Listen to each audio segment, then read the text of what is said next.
kabeh melekan sowan ana daleme Bu Sri kalian Pak Tembus sak keluarga. Nah, iki sing duwe omah, Mas. Duwe ilmu. Ilmu apa no? Tembus pandang. Loh. Lah kok iso tembus pandang? Ya Pak Tembus. Loh, ngene lho. Maksudnya ora kok tembus pandang bisa Wah, sampean ora ngerti, Mas. Aku ndek mau ning kono ta, pas make up to. Iya, pas Lah make kok up. mbek Pak Tembus sih. Wah, ya Allah, aku Ya, Pak, dipijeti, Nek. Mas. Sampean dipijeti. Aku dipijeti. Dipijeti mripate apa? Ora no. Apa?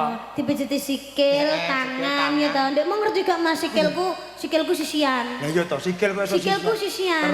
Terus dikretek-kretek karo Pak Tembus to. Ceklek. Ora. Ora. Lah kok Mari. Heeh. Iso kenceng, Nek. Kenceng, alhamdulillah. Kayak Terus tanganku barang mau kan sempet apa kayak pegelinu gitu Pegelinu. to. Terus dikretek-kretek ngono, sak sirahku kretek-kretek ngono. Mari. Mari Mas. Heeh. luar biasa. Dia mau ayah